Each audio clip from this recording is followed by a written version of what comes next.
যে কোনো সময় উল্টে যাবে পৃথিবীর চৌম্বক মেরু, আর মেরু উল্টে গেলে উল্টে যাবে দিকও। ফলে সূর্য উঠবে পশ্চিম দিকে। বেশ কয়েক বছর ধরেই এমন সংকেত দিয়ে আসছেন গবেষকরা। যদি সত্যি সত্যি পৃথিবীর চৌম্বক মেরু উল্টে যায়, তাহলে কি হবে মানবজাতির? আমরা কি পারব টিকে থাকতে? পৃথিবীর চৌম্বক মেরু কিভাবে উল্টে যাবে বা উল্টে গেলে আমাদের কি ক্ষতি হবে, তা বোঝার আগে বুঝতে হবে চৌম্বক ক্ষেত্রটি কি আর কিভাবে কাজ করে। ছোটবেলা থেকে আমাদের পড়ানো হয়েছে পৃথিবীর চারদিকে এক অদৃশ্য চৌম্বক ক্ষেত্র আছে, যা সূর্যের ক্ষতিকর রশ্মি থেকে পৃথিবীকে রক্ষা করে। মূলত পৃথিবীর কেন্দ্রে থাকা গলিত লোহার ঘূর্ণায়নের জন্যই সৃষ্টি হয় এই চৌম্বক ক্ষেত্র। এই চৌম্বক ক্ষেত্র সূর্য থেকে আসা চার্জ কণাগুলোকে দূরে ঠেলে দেয়, যার ফলে উত্তর ও দক্ষিণ মেরুর আকাশে আমরা প্রায়ই অরোরা দেখতে পাই। এছাড়াও বিমান, জাহাজ বা আমাদের ফোনের গুগল ম্যাপও এই চৌম্বক ক্ষেত্র দিয়েই দিক নির্দেশ করে। এমনকি অনেক পাখি ও সামুদ্রিক প্রাণীও চলাচলের জন্য ব্যবহার করে পৃথিবীর চৌম্বক ক্ষেত্র। পৃথিবী নিজ অক্ষের ওপর 24 ঘন্টা একবার ঘুরছে, ফলে এর কেন্দ্রে থাকা গলিত লোহাও ঘুরছে। এই ঘোরার জন্যই চৌম্বক ক্ষেত্র প্রায়ই দিক পরিবর্তন করে, কিন্তু সেটা খুবই অল্প পরিমাণে, যা আমরা ধরতে পারি না। গবেষকরা পুরনো গাছের গুঁড়ি, মাটির ধরন ও বিলুপ্ত প্রাণীদের ফসিলের গবেষণা করে দেখেন, গড়ে প্রায় 2 থেকে 3 লক্ষ বছর পর পর পৃথিবীর চৌম্বক মেরু পুরোপুরি উল্টে যায়। আর যখন যখন এটি উল্টে গেছে, পৃথিবীর প্রাণীকুলের উপর নেমে এসেছে কিয়ামত। অর্থাৎ প্রাণীজগতের বিরাট এক অংশ বিলুপ্ত হয়ে গেছে, যাকে বলা হয় ম্যাস এক্সটিনশন। এর কারণ হচ্ছে উল্টে যাওয়ার সময় চৌম্বক ক্ষেত্রটি প্রায় 90% পর্যন্ত দুর্বল হয়ে যায়। ফলে সূর্যের ক্ষতিকর রশ্মি, মহাকাশের তীব্র রেডিয়েশনের কারণে বহু প্রাণীর মৃত্যু হয়। সর্বশেষ চৌম্বক মেরু উল্টে গিয়েছিল 7,80,000 বছর আগে, অর্থাৎ আমরা নির্ধারিত সময় থেকেও অনেক এগিয়ে গেছি। তাই ধারণা করা হচ্ছে যে কোনো সময়ই উল্টে যেতে পারে চৌম্বক মেরু। গবেষকরা দেখছেন 1880 সাল থেকে পৃথিবীর চৌম্বক ক্ষেত্র অস্বাভাবিক হারে দুর্বল হয়ে গেছে। এমনকি সাউথ আটলান্টিক অ্যানোমালি অঞ্চলের উপর তা একেবারেই অকেজো বললেই চলে। আর এই অঞ্চল পৃথিবীর 5 ভাগের 1 ভাগ জুড়ে অবস্থান করছে। ধীরে ধীরে এর আকার আরও বড় হচ্ছে, আর যখন এই মেরু উল্টে যাবে, তখন দিকও উল্টে যাবে। এখন আমরা যাকে উত্তর দিক বলছি তা হবে দক্ষিণ, আর পূর্ব হবে পশ্চিম। অর্থাৎ সে সময় সূর্য উঠবে পশ্চিমে।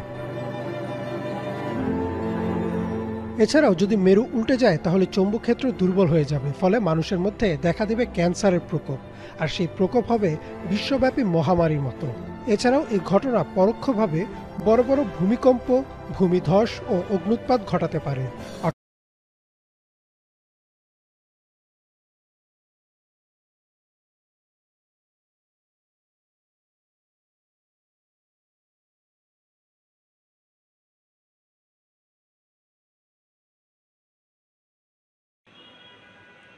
আমি চাই তোমরা আমার ভিডিওটিতে লাইক দেবা, চ্যানেলটিতে সাবস্ক্রাইব করে আমার পাশেই থাকবা।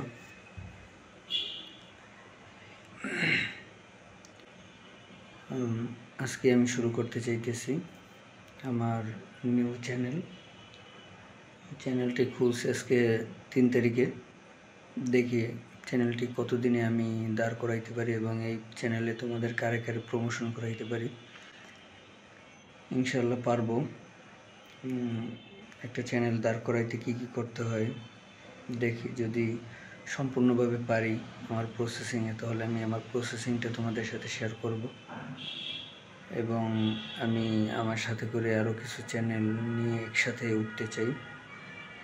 তোমরা যদি সবাই আমার চ্যানেলকে সাবস্ক্রাইব করো, তাহলে আমি তোমাদেরকে টিপস বলবো। আর যদি না দাঁড়াইতে পারি, তাহলে তোমাদেরকে কিভাবে নিয়ে যাব। এই জন্য আমি চাইতেছি তোমরা আমার চ্যানেলের সাথে থাকো, আমার চ্যানেলের প্রতিটা ভিডিও দেখো। যাদের যাদের এরকম সাপোর্ট দরকার তারা কমেন্ট করে বলো, আমি দেখি যদি পারি সাপোর্ট করে দেব। আর চ্যানেলে যদি কে কোথা থেকে দেখতেছো সেটাও আমাকে শেয়ার করবা, যে কোন জেলা থেকে দেখতেছো। পরবর্তীতে যেন ওই পার্সনের সাথে আমি সরাসরি কথা বলতে পারি। আর আমার আজকে ভিডিও আপলোড দেব তোমাদের জন্য। যদি পারি ভাইরাল বানাইতে, তাহলে আমি টিপসগুলো তোমাদেরকে বলবো। সো আশা করি যে তোমরা আমার পাশে থাকলে আমি আগাইতে পারবো, এটাই আশা ভরসা। দেখি এখন তোমরা আমার কতটা সাপোর্ট করো। তোমাদের সাপোর্ট নিয়েই আমার জার্নি স্টার্ট হবে, এই আর কি। সো চাইবো তোমরা আমার সাথেই থাকো, আমার সাথে একসাথে কাজ কর, থাকো, আমার ভিডিওগুলো দেখো, যদি ভালো লাগে লাইক দাও, টুকটাক কমেন্ট করো, সাবস্ক্রাইব আমার চ্যানেলটিকে সাবস্ক্রাইব করে দাও। এই প্রত্যাশা নিয়েই আমি চ্যানেলটি আজকে স্টার্ট করতেছি। সবাই ভালো থাকবা, সুস্থ থাকবা। কীভাবে ভিডিও আপলোড দিলে তোমাদের হেল্পফুল হবে, তোমাদের ভালো লাগবে, সেটাও আমাকে বলবা, এই আর কি। তো সবাই ভালো থাকো। আসসালামু আলাইকুম।